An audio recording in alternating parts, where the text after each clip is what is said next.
Tesla Gigafactories are just massive high volume output manufacturing facilities that produce Tesla parts and final products. Right now they have 5 of these Gigafactories up and running, but they're also now starting to build their 6th, and we'll get onto this in a bit. But in today's video I wanted to share all of the research that I've been doing recently about Tesla Gigafactories and just tell you exactly how important they are for Tesla's future, but also how important they are for you as an investor in terms of the future stock price and value of this company. On face value, this stuff can sound pretty dull, but once you understand more about it, you will start to get so excited for Tesla's future. And this, of course, will help you build your conviction for this stock, which, like we've said in many other videos, is so crucial when there's lots and lots of noise, this stock is volatile, and maybe it's dipping and you're not sure whether you still want to buy at lower prices. Well, it's the conviction that helps you to stay invested. Okay, so rewinding back to 2016,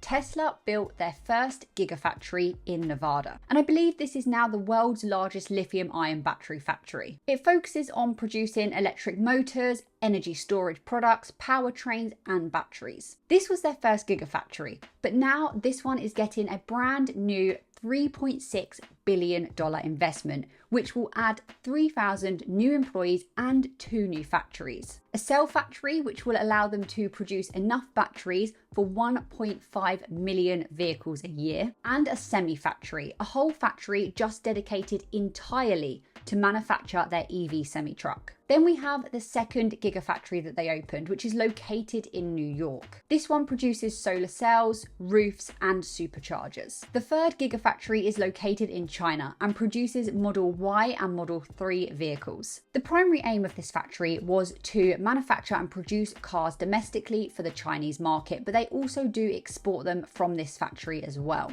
And I've seen some news recently about how Chinese Tesla sales are falling and there's just too much competition from BYD, and even the Tesla price cuts are not helping, and how it's just all doom and gloom and downhill from here in this market. You know how articles can make it sound, how it can be the end of the world, but I've seen an interesting tweet from Gary Black on this topic, so I wanted to share that because I think it's got really good logic and makes good sense of this. He's basically saying that Bank of America are making a way bigger deal about Tesla's July delivery figures being down by 31% month over month than they actually need to. He's saying that this is actually a normal quarterly skew that we would expect to see, and how Tesla typically export most of the vehicles that they manufacture in China during the first month of the quarter to Europe and other markets to actually meet the demand there. They then look to satisfy local Chinese deliveries in the last month of the quarter, which then obviously results in seasonal skews in Tesla China deliveries, where the first month of the quarter is much lower than the third. He also went on to show that this 31% decrease is actually the smallest first month of the quarter month over month decline in the last 2 years. Then we have their 4th factory located in Texas, and this is the manufacturing hub for Model Y and now the Cybertruck. The 5th is in Germany, the first one in Europe, and this one focuses on Model Y vehicles and produces millions of battery cells as well. There is now a 6th Gigafactory, which was announced earlier this year in February and is located in Mexico. Exciting things have been happening with this new site recently. Machinery has basically been seen on the site, so people are now starting to think that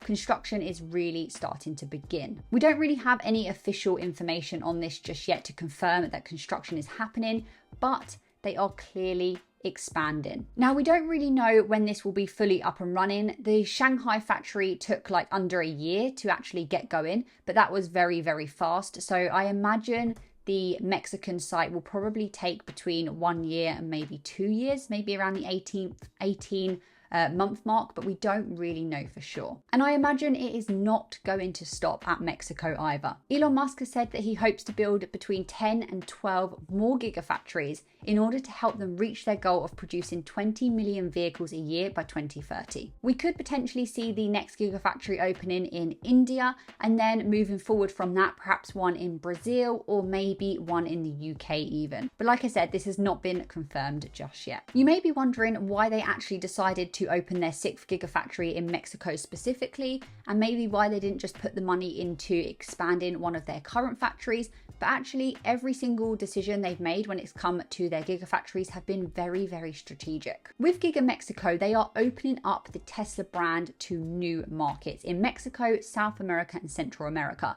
Aside from this new market now opening for them, there will also be other reasons why they picked Mexico specifically, like good talent pool access. I believe Giga Mexico will focus on the lower cost next generation vehicle, as the demand for that vehicle in that part of the world will be way higher than it would if they were to just pump out, let's say, Model Y vehicles. So they will have an entirely new addressable market with a new product that they will be able to give that market. So it's pretty exciting times. These Gigafactories have been so instrumental in revolutionizing and driving the growth for Tesla as a company, but also for the EV market as a whole. They have allowed Tesla to scale up the production of their vehicles by making the whole process from start to finish way more efficient, and has given them the ability to improve their production line. We heard at Investor Day back in March that they are constantly optimizing the manufacturing of their vehicles and other products in order to make the process faster, which then allows them to keep up with the demand, but also to make it cheaper. Because if they are able to manufacture products for cheaper, they can then pass on this cost saving to the final product, the vehicles or whatever it may be. And then this allows them to sell that final product for a lower price, which of course then makes electric vehicles and their other products way more accessible and affordable to the general market. The Gigafactories enable them to keep control over their processes and allows them to keep everything in-house, which shows vertical integration. And it gives them more control over everything from product quality to cost, and just allows them to constantly innovate their processes. As well as this, they have their Gigafactories located in different markets around the world, and I believe this will be expanded even further in the future. But they are very close, all of them, to major markets, which then means that they can keep their shipping costs as low as possible. Of course, sometimes it will make sense for them to export the vehicles elsewhere, like we spoke about with China, but in general, it helps them to keep these costs of shipping as low as possible. Again, reducing the cost to the customer, but also allowing the time that the customer has to wait to get the car or product as low as possible. Obviously, these Gigafactories are very expensive. They are a massive investment for Tesla, but the benefits are very clear in terms of their future expansions especially. These positive effects can then be extrapolated to the future stock price of Tesla as well. For example, increased production capacity and being able to keep up with the demand means increased sales and revenue, which then can drive up the stock price. Obviously, this is somewhat simplified. Obviously, there are more factors that come into this, like their profit margins, for example. And as well, no one really knows what the stock price is going to do, especially in the short term. So what we look to do is to pick good quality companies with bright futures to invest in and hold for the long term. There are a few other ways actually that the Gigafactories can really help to hopefully in the future drive up the stock price. For example, like I said earlier on in the video, they allow constant innovation and they allow Tesla to really try to reduce the cost of manufacturing, which can then go on to mean that the final product, so the vehicle or the energy product, whatever it may be, are actually able to be sold at a lower cost, which then hopefully means that they will get more customers, which will increase sales, and then hopefully that will lead to a knock-on effect in the stock price.